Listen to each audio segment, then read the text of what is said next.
அண்ணா இன்னொரு தோசை. வணக்கம் மேடம், உள்ள போய் கேளுங்க மேடம். ஐயோ அது இல்ல ப்ரோ, அண்ணா இன்னொரு தோசை. இது ஆஃபர் பத்தி கொஞ்சம் சொல்லுங்களேன். ஓ, இந்த ஆஃபரை கேக்குறீங்களா? அண்ணா இன்னொரு தோசைன்னு சொல்லிட்டு ஒரு ஆஃபர் நம்ம கீதம்ல போயிட்டு இருக்கு. Unlimited dosa madam. ஆனா ஒரே ஆளு தான் கலந்துக்கணும். ஒரே ஆள் தானே? நம்ம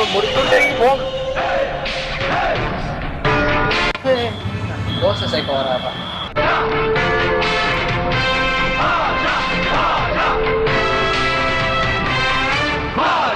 போட்டியில நாங்க கலந்துக்கலாமா?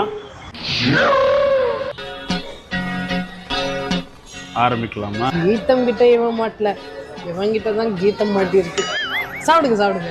எதையோ சாதிச்ச சந்தோஷம் என் முகத்துல ஏன் வந்ததுன்னா, என் வீட்டு தோசை சேர்க்கவ நான் கீதம்க்கு கூட்டிட்டு வந்ததுனால. ஆமாங்க, மார்ச் 3ல இருந்து மார்ச் 9க்குள்ள நம்ம கீதம்ல 250 rupees பே பண்ணீங்கன்னா per personக்கு அன்லிமிட்டட் தோசை தராங்க. இதுல ஒவ்வொரு நாளுமே 5 வெரைட்டிஸ் தோசை